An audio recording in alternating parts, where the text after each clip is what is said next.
성경을 통해서 우리가 살아계신 하나님의 말씀을 대할 때 그 말씀이 가지고 있는 그 컨텍스트, 그리고 그날의 있음직한 풍경들에 대하여 그날의 냄새와 그날의 바람의 색깔과 소리와 그 모든 돌아가는 온도와 분위기를 우리가 직접 들어가서 생생하게 상상해 보는 것은 매우 유익합니다. 오늘 말씀의 1절에 안식 후 첫날 새벽에라고 말씀을 시작하는데, 여러분께서 들으실 때 안식 후 첫날 새벽이라는 단어를 들을 때 어떤 분위기와 어떤 그림이 떠오르시는지요?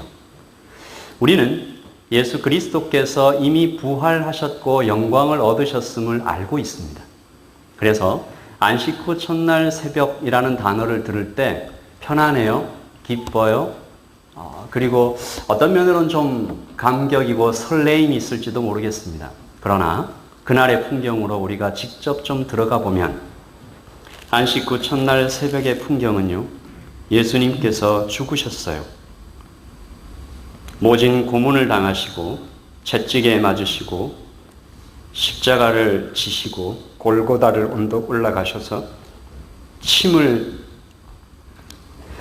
얼굴에 뱉어지시고 주먹으로 맞으시고 가시관을 쓰시고 피가 뚝뚝 흐르시며 결국에는 심장이 파열되고 옆구리에 창이 찔릴 때 물이 쏟아져 나오는 그 고통 속에 큰 소리를 지르시며 그렇게 숨이 끊어지셨습니다.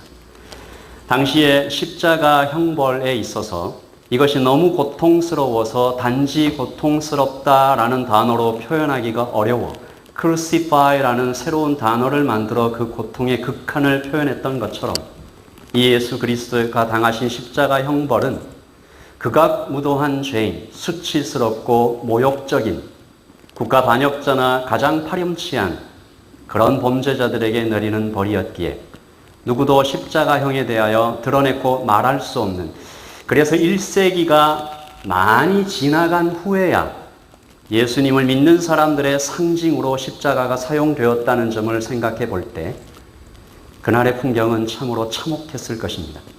그리고 무덤에 묻히시고 이제 수일이 지났습니다.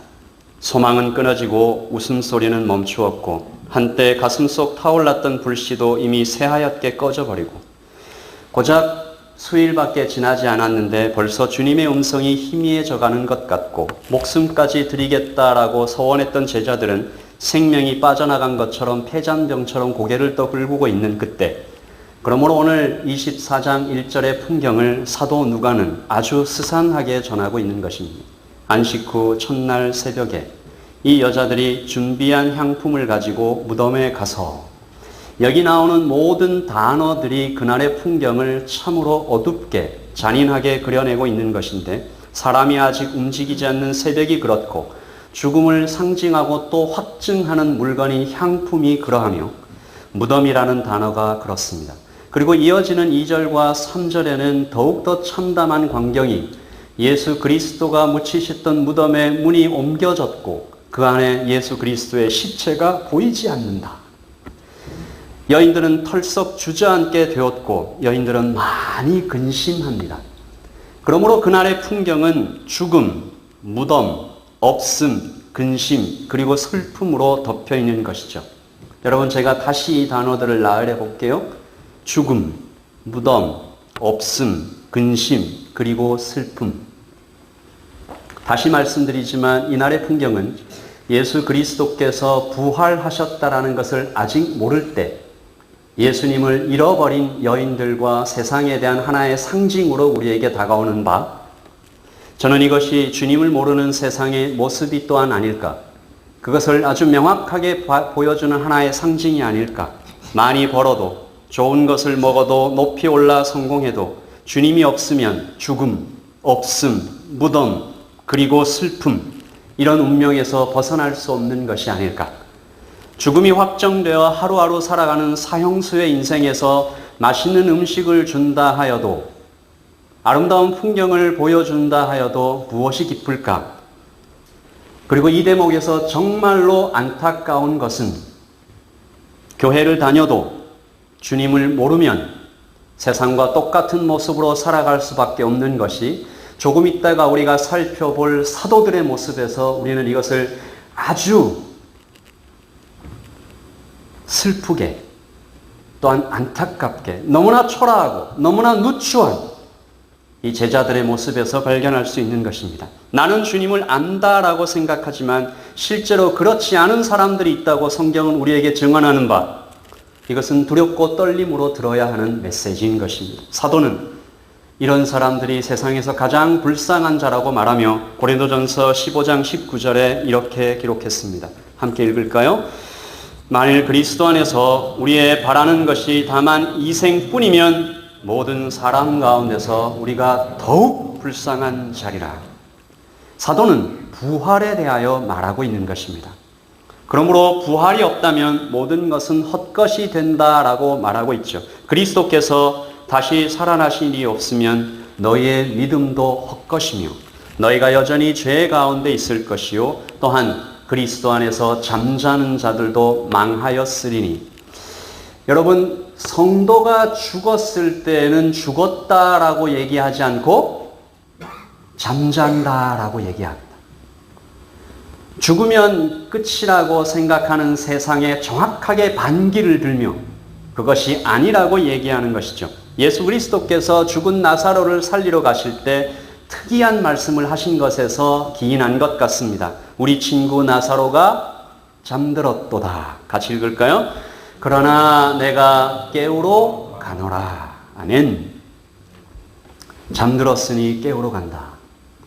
그리고 또한 사도는 이렇게 주님과 연합한 사람들이 누리게 될 부활에 대하여 로마서 6장 5절, 우리가 그리스도와 연합하여 그분의 죽음에 참여하였다면 그분과 연합하여 그분의 부활에도 참여할 것이 확실합니다. 우리 다 같이 6장 8절을 큰 목소리를 읽습니다. 시작. 우리가 그리스도와 함께 죽었다면 또한 그리스도와 함께 살아날 것도 믿습니다. 아멘. 사도 바울은 여기에 우리라는 단어를 사용하였습니다. 한치의 의심도 없이 우리라는 단어를 사용했습니다. 나만 그렇게 믿는 것이 아니라 이 편지를 받을 수신자, 로마에 있는 성도들 그 절반은 노예들이었고 이방인들이었는데 그들을 향하여 우리가 오늘 여기에 해밀턴 주사랑교회의 성도로 영광스러운 이름 크리스천, 그리스도인이라고 일하는 이름으로 불리는 모든 성도들에게 여기 서 있는 부족한 목사가 여러분을 우리라고 불러도 되겠습니까? 우리라고 불러도 되겠습니까? 우리가 살아도 주를 위하여 살고 죽어도 주를 위하여 죽나니 사나 죽으나 우리가 다 주의 것이로다. 아멘이십니까? 아멘. 우리라고 부르는 것입니다. 우리가 진짜로 그리스도와 함께 죽었다면 성도는 그러므로 부활의 소망으로 살아가는 존재인 것이어서 요즘처럼 바이러스 하나를 이기지 못해도 언제든 죽음을 경험할 수 있음이 피부에 와닿는 이 시기에 전 세계의 팬데믹이라는 죽음의 그림자, 두려움의 그림자, 사단이 이것을 사용하여 사람들을 경계하게 만들고 움츠러들게 만드는 이 시기에 마지막 때에 질병과 두려움을, 그 죽음을 두려워하여 이런저런 핑계로 예배함과 헌신함과 주님께 엎드림과 나의 모든 것을 주님께 드리는 것을 상황화하고 상대화하고 여러 가지 의미로 뒤로 물러서 있는 성도에게 오늘 주님은 오늘이 부활절이다라고 말씀하시는 것입니다.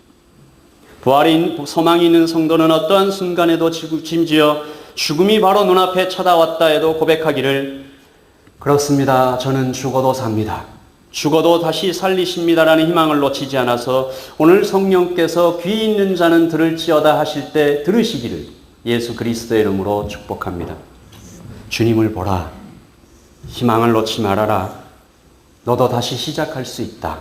사망의 음침한 골짜기 속에서도 피어나는 꽃을 보았던 우리 선배 다윗 예배자 그분의 시를 쫓아서 그리스도와 함께 있을 때 부족함이 없는 푸른 초장과 쉴만한 물가로 인도하시는 주님을 묵상함에 있어서 주님, 우리의 잔을 주께서 은혜로 채우시니 넘칩니다라는 고백으로 여러분의 평생을 살아가 주시기를 예수 그리스도의 이름으로 축복합니다. 이제 그리스도께서는 고린도전서 15장 20절이죠. 이제 그리스도께서는 죽은 자들 가운데서 다시 살아나 잠자는 자들의 첫 열매가 되셨습니다. 아멘. 첫 열매가 이미 맺혔고 그리고 그 다음 열매 또 그 다음 열매가 있다는 예언인 것입니다.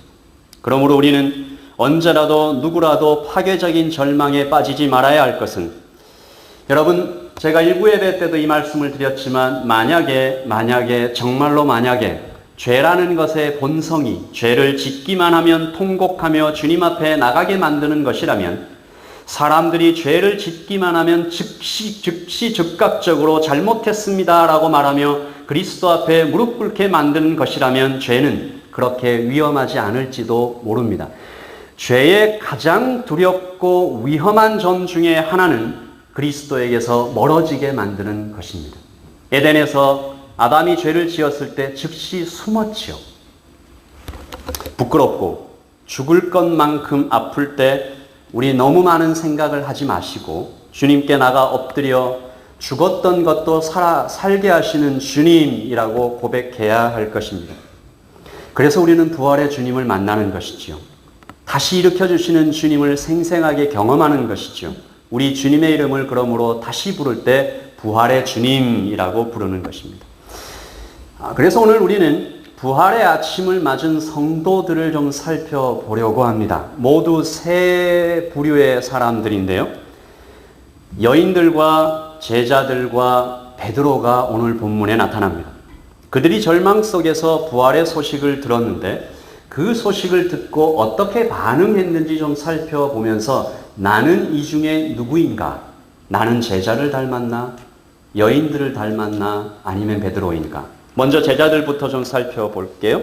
11절입니다. 사도들은 그들의 말이 허탄한 듯이 들려 믿지 아니하나. 놀랍게도 제자들은 믿지 않았습니다. 듣고도 믿지 않았습니다. 허탄으로 번역된 헬라어 레로스는 어리석은 말, 과대망상을 나타내는 의학 용어로 이로 볼 때 여인들이 전한 부활의 소식을 제자들은 믿지 않았을 뿐더러 오히려 그 여인들을 정신병 환자처럼 취급했다라는 것을 알 수 있습니다. 그리고 믿지 아니하나라고 번역된 에피스토는 미완료형으로 사용되어 제자들이 어느 날부터 지금까지 계속해서 믿지 않는 상태로 머물러 있었다라는 것을 말해주죠. 여러분 한번 상상해 보십시오. 왜 그랬을까요? 왜 사도들은 부활의 소식을 믿지 못했을까요? 왜 믿음 없는 상태에 머물러 있었을까요? 이것은 아주 특이하고 아주 이상하고 아주 역설적인 것입니다. 세상적인 눈이 아니라 영적인 관점에서 봤을 때 제자들은 그 당시 세상에 존재했던 인류 중 그 어떤 사람들보다도 더 많은 축복을 받은 사람이라 우리가 말할 수 있잖아요. 하나님과 함께 이 땅에 사람의 몸으로 오신 하나님과 함께 3년간 먹고 자고 예수님을 만지고 끌어안고 그 숨결을 가까이에서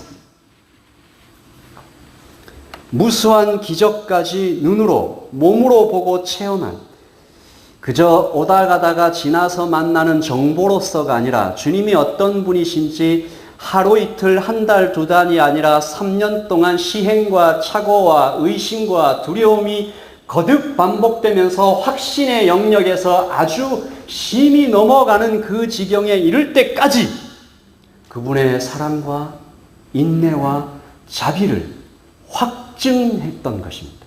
이분은 이런 분이다. 겟세마네 동산에서 흘리신 주님의 피와 땀을 보았고 주님께서 아주 반복적으로 여러 차례 말씀하신 당신의 죽음과 또 부활에 대하여 똑똑히 들었던 사람들, 이 제자들이 어찌하여 그 모든 것이 마치 물거품처럼 흩어지는 것처럼 그들이 반응했을까? 공동 번역은 이 11절 말씀을 아주 실감나게 이렇게 번역했습니다. 같이 읽죠. 그러나 사도들은 여자들의 부질없는 헛소리려니 하고 믿지 않았다. 이상한 불신앙. 저는 이 제자들의 이상한 불신앙을 그 다음 사람들인 여인들과 좀 비교해 보기로 했습니다.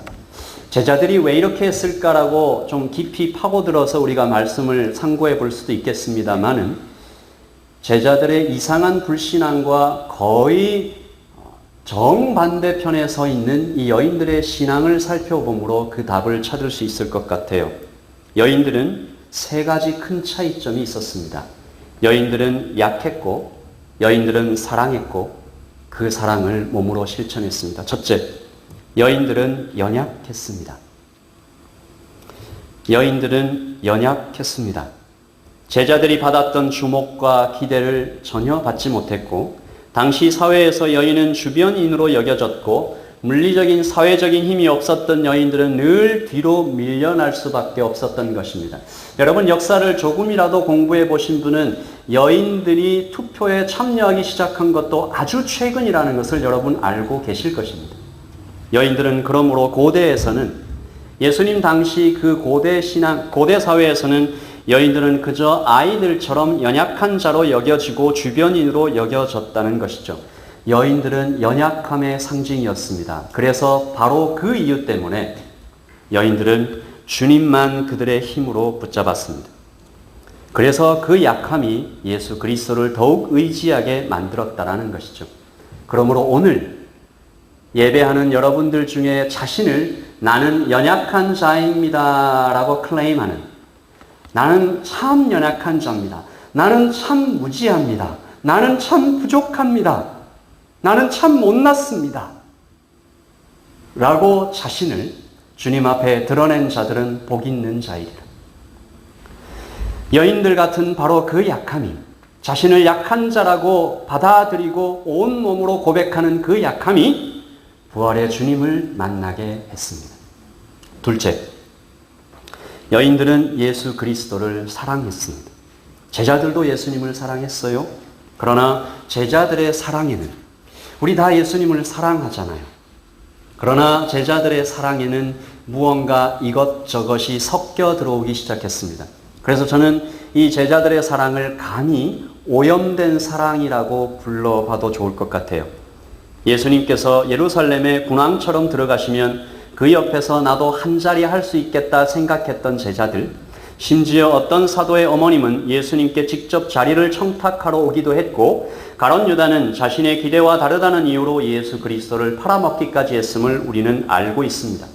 그래서 다시 한번 제자들은 참 많이 가진 자였고, 그리고 더 많이 가지고 싶고 더 많이 올라가서 무엇인가 성공을 손에 쥐기를 원했던 제자들의 그 강함, 그리고 섞여 들어왔던 그 오염된 사랑이 주님을 올바로 보지 못하게 하여서 수없이 반복하여 예수님께서 자신의 죽음과 그 부활과 준비해야 할 것을 거듭 말씀하셨음에도 불구하고 제자들은 주님의 진의를 파악하지 못했습니다. 그러나 여인들은 그 많은 것들에 관심이 없었고 애초에 기회 자체도 없었지만, 그래서 그들은 다만 예수님만을 사랑할 수밖에 없었고 예수님을 사랑했습니다. 아주 약하고 작은 나에게 사랑과 관심을 보여주시는 예수님께 더 많이 감사했습니다. 그래서 그들의 사랑은 참으로 순수했습니다. 오늘 여기에 자신을 약한 자라고 규정짓는, 말씀하며 고백하는 여러분들은 아마도 예수 그리스도를 순수하게 사랑하시는 분들일 것입니다. 그래서 우리는 이렇게 말할 수 있습니다. 여인들의 순수한 사랑이 부활의 주님을 만나게 했다. 아멘이십니까? 그래서 우리 함께 우리 이 여인들처럼 예수 그리스도를 온 마음으로 한번 찬양하기를 원하는 것입니다. 제가 참 좋아하는 찬양인데요. 예수님 가장 귀한 그 이름, 예수님 언제나 기도를 들으사, 그리고 예수님 나의 손을 잡아주시는 참으로 가장 귀하고 귀한 그 이름입니다. 꼭 그날의 여인들의 고백과도 참 많이 닮은 이 찬양의 가사를 우리 한번 같이 찬양하면서 예수 그리스도를 마음속 깊이 찬양하고 감사하는 시간을 갖기를 원합니다.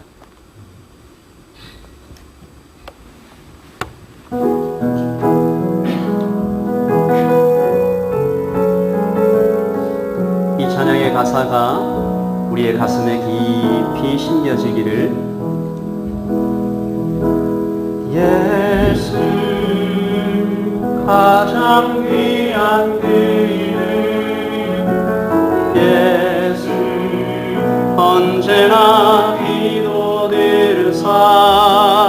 오 예수 나의 손 잡아주시는 가장 귀한 그 이름.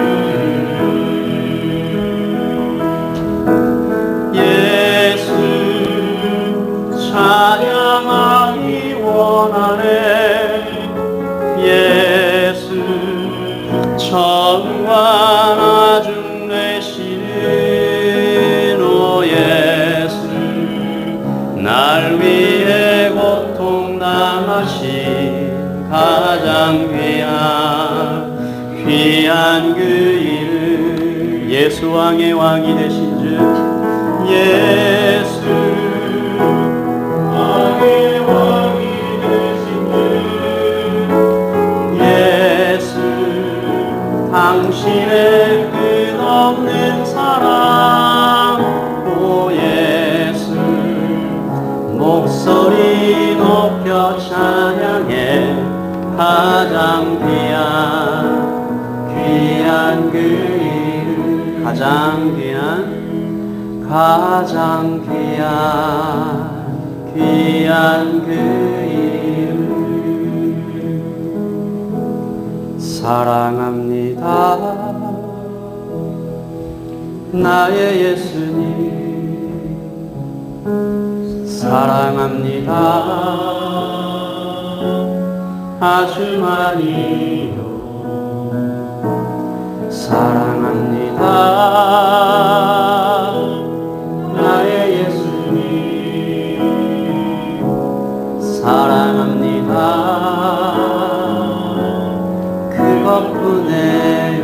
사랑합니다 사랑합니다 나의 예수님. 사랑합니다 아주 많이요. 사랑합니다 나의 예수님. 사랑합니다 그것뿐이에요.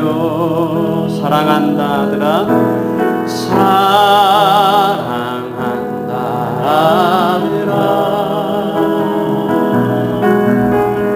내가 너를 잘 알아라. 사랑한다 내 딸아 사랑한다 내 딸아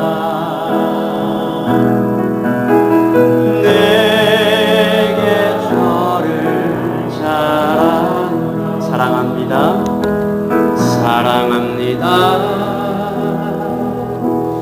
나의 예수님. 사랑합니다 사랑합니다 아주 많이요.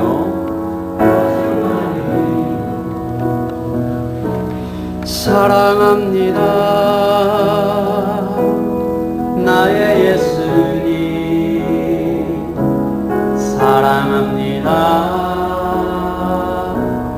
그것뿐이에요.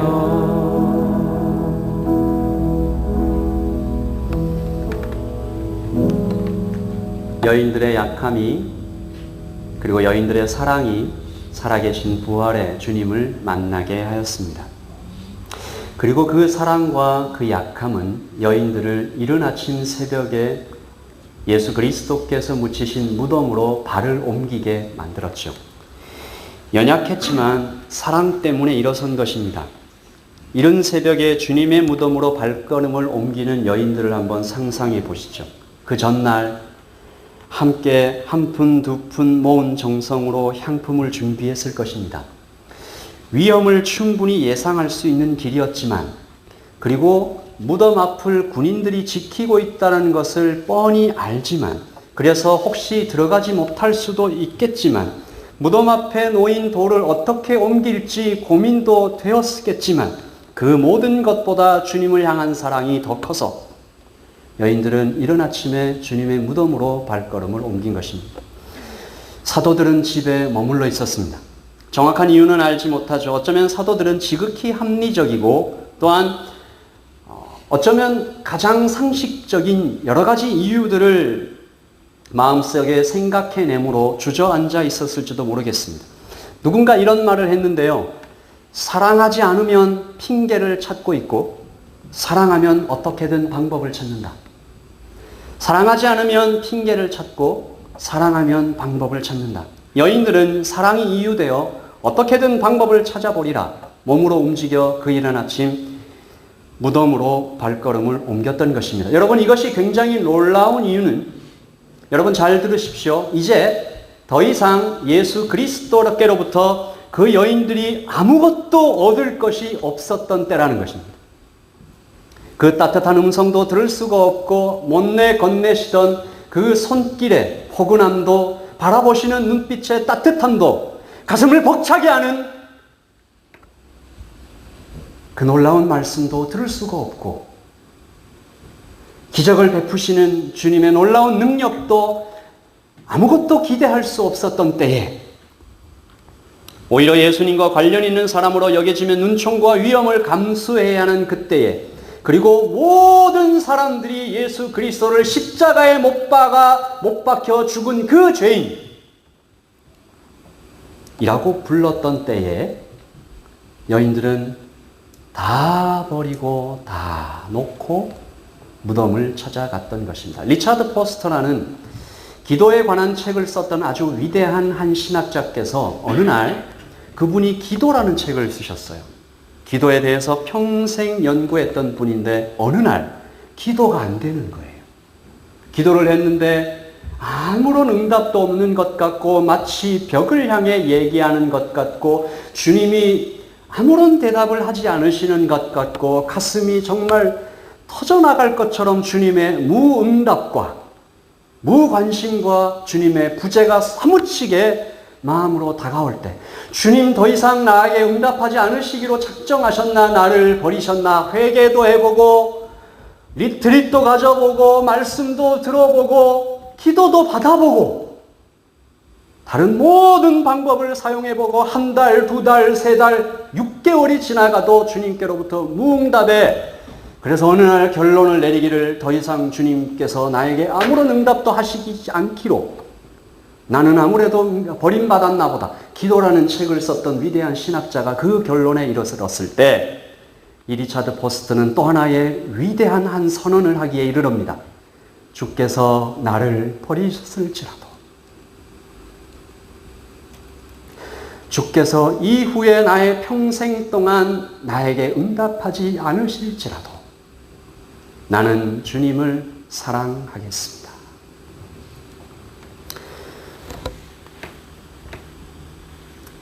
여인들이 무덤에 쳐다갔던 바로 그때가 그런 순간이었습니다. 그래서 여인들은 복음이 전해지는 모든 곳에서 그때로부터 지금까지 역사가 쓰여지는, 그리고 예수 그리스도께서 다시 재림에 오실 때까지 모든 곳에서 영광스러운 이름을 얻게 된 것입니다. 여인들은 하나님의 큰 축복을 받지요. 부활의 현장을 최초로 목격하는 영광의 순간을 맞이한 분들이 여인들입니다. 빈 무덤을 가장 먼저 발견한 분들, 예수님의 부활 소식을 가장 먼저 듣고 또 전한 사람이 여인들입니다. 우리가 듣고 있는 이 부활의 소식이 바로 여인들에서 시작된 것이죠. 인류 역사에서 일어난 가장 큰 기적의 목격자가 된 것이죠. 증인이 되는 행운을 누렸습니다. 그래서 오늘 저는 여러분과 함께 여인들에게 주신 하나님의 축복을 다시 생각하는 것입니다. 제가 오늘 설교의 제목을 신비라고 했는데, 신비롭게도 하나님의 나라는 가장 연약한 자가 오히려 강함을 경험하며 주님 앞에 설 수 있게 되는 것입니다. 아멘이십니까? 여인들로부터 시작된 그 부활의 좋은 소식은 이후에 세워지는 모든 교회의 핵심이 되었습니다. 그 이로부터 일어난 모든 그리스도인들은 한결같이 한 입으로 얘기하기를 부활의 소식이 얼마나 자신들의 삶을 바꾸어 놓았는지 고백하기 시작했고, 그 사람들을 통칭하는 새로운 언어가, 새로운 단어가 크리스천, 그리스도인이라는 이름으로 불리기 시작된 것이죠. 그리고 그 부활의 증인 중에 빼놓을 수 없는 한 사람이 바로 베드로입니다. 우리가 마지막으로 살펴볼 베드로, 바닥까지 내려갔다가 다시 건짐을 받은 사람, 주님을 3번이나 부인했지만 다시 찾아오신 주님의 그 엄청난 은혜를 받아서 내 양을 먹이라 다시 사도로 세워짐을 얻은, 성령 충만을 받아 그야말로 부활을 경험한 사도 바울이 등장하기 전 사도행전의 전반부의 영적 부흥의 현장에는 거의 베드로가 등장하는 것이죠. 오늘 말씀에 베드로가 무덤으로 달려가는 장면이 나오는데요. 바로 이때가 베드로가 사도로 거듭나기 시작한 첫 발걸음이 아니었을까 저는 생각해 보는 것입니다. 쉬운 성경으로 오늘 말씀 12절을 읽습니다. 시작. 그러나 베드로는 벌떡 일어나 무덤에 달려가서 몸을 굽혀 안을 들여다보았다. 베드로는 벌떡 일어나. 여기서 다른 사도들과 베드로의 결정적인 차이를 볼 수 있는 것이죠. 다른 사도들은, 그러나 사도들은 둘 다 그러나예요. 시작되는 이 단어가, 그러나 사도들은 여자들의 부질없는 헛소리려니 하고 믿지 않았다. 그러나 베드로는, 사도들은 믿지 않았고 그래서 움직이지 않았고, 그러나 베드로는 벌떡 일어나 무덤으로 달려갔던 것이죠. 무엇이 그를 벌떡 일어나게 했을까요? 소스라치듯 놀라서 거의 반사적으로 뛰어 일어나 무덤으로 달려가게 만들었던 그 원동력은 무엇이었을까요? 저는 약함이라고 생각합니다. 그가 약해졌고 실패했고 그 배신의 죄가 드러났기 때문이죠. 베드로가 3번 주님을 부인했을 때 그 부인의 강도가 조금씩 더 강해지고 마지막에는 저주하며 부인했다. 내가 이 사람, 예수님을 아는 사람이면 하늘의 하나님께 저주를 받아도 마땅하다라고 말하면서까지 부인했던 그 마지막 부인의 순간에 예수님은 몸을 돌이켜 베드로의 눈을 마주 보십니다. 그리고 닭이 울죠. 그때 베드로가 주님의 눈을 마주 대었을 때, 그리고 닭이 울었을 때 베드로는 죽었습니다. 그의 존재는 철저한 죽음으로 빠져들었고, 그리고 그 죽음을 경험했던 베드로가 사실은 부활을 경험할 수 있게 된 것이죠. 제가 일부 예배 때도 이 말씀을 드렸는데, 고 옥하는 목사님께서 목회자 세미나에서 이런 말씀 하신 적이 있습니다. 좋은 목사가 되고 싶으십니까? 여러분들께도 질문을 좀 드릴게요. 좋은 성도가 되고 싶으십니까?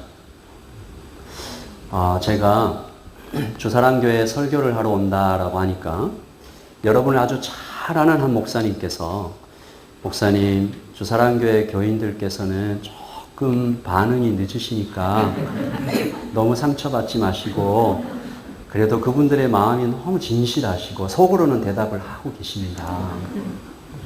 라고 어떤 목사님께서, 좋은 성도가 되고 싶으십니까? 좋은 성도가 되고 싶으십니까? 그러면 둘 중에 하나입니다. 그리고 이 말씀은 옥하는 목사님께서 하신 말씀이기 때문에 저한테 뭐라고 하지 마시기를 바랍니다. 좋은 성도가 되고 싶으십니까? 그러면 둘 중에 하나입니다. 죽을 병, 큰 병에 걸려서 죽다가 다시 살아나든지, 아니면 큰 죄를 짓다가 현장에서 사람에게 붙잡히든지, 그러면 좋은 목사가 될 것이다. 그러면 좋은 성도가 될 것이다. 죽어야, 약해져야, 실패를 경험해야, 완전히 엎드려져야, 그래야 다시 살아난다. 여러분, 베드로가 펄펄 살아있을 때, 내가 죽을지언정 나 주님을 배반하지 않습니다. 칼을 빼서 말고의 귀를 자를 때 그는 오히려 넘어질 수밖에 없었습니다. 그러나 그가 죽음을 경험했을 때 오히려 부활의 소망을 누리게 되어서 그러므로 우리는 먼저 죽어야 함을 이 아침에 그리고 이 부활의 예배 때 다시 한번 생각하는 것입니다. 우리 말씀을 맺으며 로마서 6장 8절 같이 읽습니다. 시작.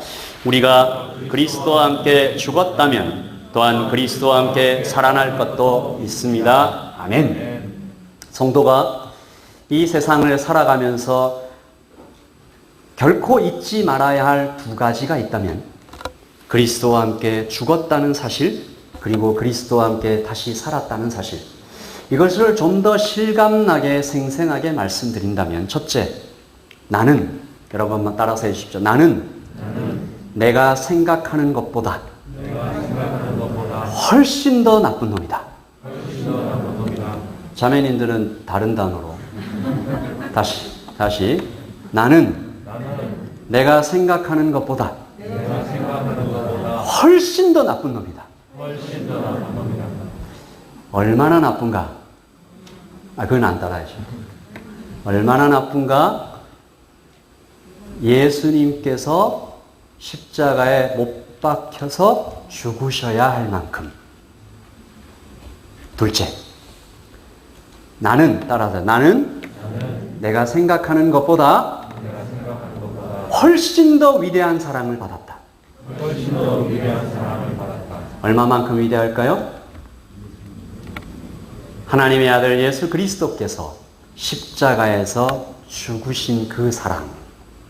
여러분 평생 살아가시면서 이 두 가지 잊지 마시고 우리가 그리스도와 함께 죽었다면 또한 그리스도와 함께 다시 살아날 것도 믿습니다.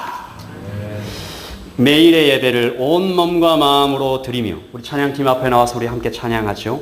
아무것도 얻을 수 없을 때에도 예수님을 놓지 않았던 여인들의 마음을 배우기 원하며 바닥까지 추락해 완전히 죽은 것 같았던 베드로의 가난한 마음을 담기 원하며 비록 완전하지 못했지만 그 사랑을 담기를 원하며 우리 찬양을 드리며 이곳에 생명샘이 솟아나 이 가슴에 이 딱딱하고 메마르고 굳어지고 변화하기 싫어하고 교만한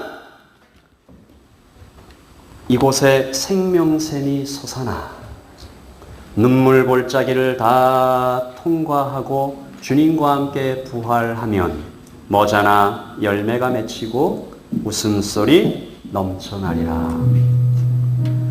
우리 가슴으로 고백하십시다. 그날에 하늘이 열리기를 꽃들이 피고 영광의 주가 오는 것을 기다리며 찬양합니다. 이곳에 생명샘 솟아나 눈물 볼짝 지나갈 때에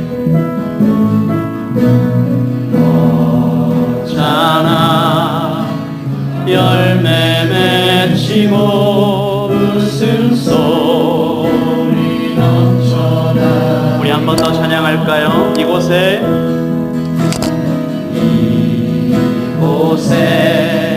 생명샘 솟아나 눈물 볼짝 지나갈 때에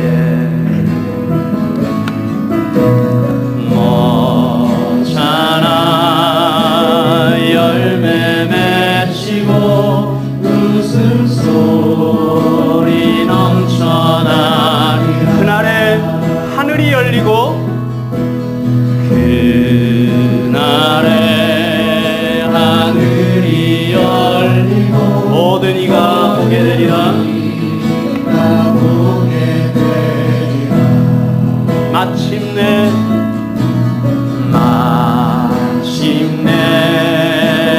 꽃들이 피고 영광에. 우리 다 함께 자리에서 일어나서 다시 한번 찬양합니다. 그날에 하늘이 열리고 그날에 하늘이 열리고 모든 이가 보게 가슴에, 이 땅 해밀턴에, 우리의 가정에, 주사랑교회에 꽃들이 피고 영광의 주가 오셔서 우리를 주관하시고 하나님을 향한 찬양이 꽃들도 푸른도 바람도 넓은 바다도 찬양하라 찬양하라 예수를 하늘을 울리며 노래해 나의 영혼아 은혜의 주 은혜의 주 은혜의 주 꽃들도 푸른도 꽃들도 푸른도 바람도 넓은 바다도 찬양하라 찬양하라 예수를 하늘을 울리며 노래해 나의 영혼아 은혜의 주 은혜의 주 은혜의 주. 우리 한 번만 좀 기도하겠습니다. 우리가 여인들의 약함과 여인들의 순수한 사랑과 여인들의 즉각적인 순종이 부활의 주님을 만나게 하는 그 하나의 열린 길이 되었다라는 것을 우리가 바라볼 때 우리가 기도해야 할 것은 명확합니다. 주님, 저는 연약합니다. 저는 무지합니다. 저는 배워야 합니다. 저는 힘이 필요합니다. 저는 사랑이 없습니다. 저는 교만합니다. 저는 주님이 없으면 한 발짝도 움직이지 못합니다. 저는 숨결 하나, 말 한마디 한마디, 하나님 숨쉬는 모든 순간순간에 주님이 꼭 필요한 사람입니다. 우리 이 고백으로 주님께 올려드리십시다. 기도하겠습니다.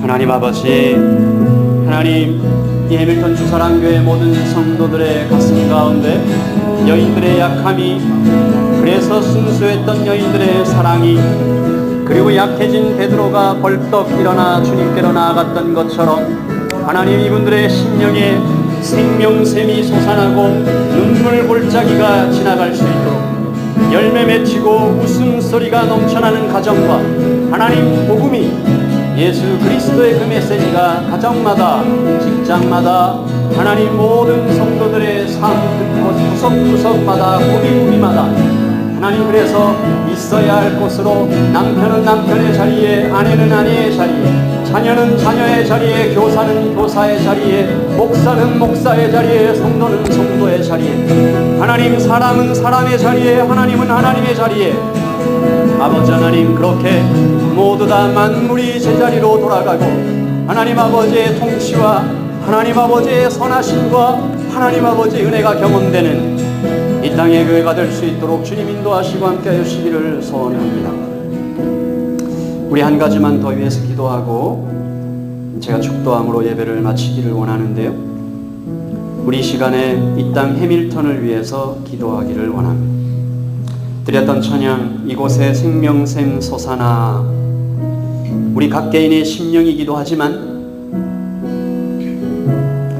이 땅에 한인교회가 5교회가 있다고 들었습니다. 한국의 나주라는 교회는 5개의 교회가 모여 그 한 도시를 사랑함을 함께 연합하며 그 도시를 사랑해 갈 때 하나님의 역사가 일어났다는 것을 간증으로 들은 적이 있습니다. 주사랑교회가 이 땅 해밀턴을 사랑하며 구비구비에 하나님의 생명을 촛불 피울 때 하나님의 열매가, 하나님의 웃음소리가, 하나님 이 땅에 하나님의 웃음이, 하나님의 사랑이, 하나님의 긍휼이, 하나님의 자비가 구석구석 구비구비 스며들게 하여 주시옵소서. 우리 한번 괜찮으시면 한번 주여 한번 크게 외치시고 이 땅 해밀턴을 위해서 한번 기도합니다. 주여! 야바사 하나님 이 땅 해밀턴을 주의 불쌍히 여겨 주시옵소서. 하나님 하늘이 열리는 것을 보게 하여 주시옵소서. 꽃들이 피고 영광의 주가 오시는 것을 보게 하여 주시옵소서. 하나님 아버지, 하나님 우리가 길을 걸어갈 때 꽃들도 구름도 바람도 넓은 바다도 하나님 이 해밀턴 강 와이카토 강도 하나님 이 땅에 심겨진 모든 수목들도 하나님을 찬양하며 하나님께 나아갈 수 있도록 주님 인도하시고 함께하여 주실 때에 아버지 하나님이 다섯 교회가 연합하며 하나님의 귀한 일들, 영광스러운 일들, 아름다운 일들, 복된 일들, 아버지 하나님 생명의 일들, 부활의 일들, 아버지 하나님 죽었다가 다시 살아나는 일들이 이 땅의 밀턴에 생겨날 수 있도록 주님 인도하시고 함께하여 주시옵소서. 아버지 하나님 이단들이 물러가게 하시고 하나님을 거역하는 세상의 풍조가 넘어가게 하여 주시옵소서. 나사렛 예수 그리스도의 이름으로 명하노니 이 땅에 아버지 하나님 악한 영들은 물러갈지어다. 교만의 영과 아버지 하나님 세상 풍조의 영과 향락의 영과 아버지 하나님 이단 풍조의 영과 아버지 하나님 아버지 이신주의 영과 하나님 이슬람의 영들은 물러갈지어다.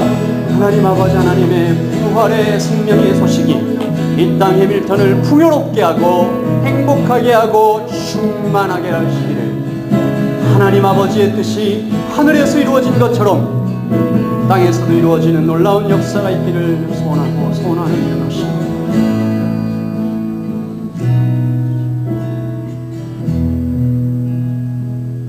성령 하나님, 모든 것을 잃었다고 생각했던 120문도들이 하나님 아가의 다락방에서 오로지 한 마음으로 부활의 주님을 다시 오실 성령님을 기대하며 기도하며 간절히 기도할 때 그 결핍의 자리에 곤고의 자리에 절망의 자리에 갈망의 자리에 성령께서 불의 혀같이 갈라지는 것 같이 바람이 부는 것 같이 찾아오셔서 천국의 언어를 그들의 입술에서 터져나오게 하신 것처럼 하나님 이 땅 해밀턴의 주사랑교회에 그리고 여기 각 가정에 부활의 주님이 경험되게 하여 주시옵소서.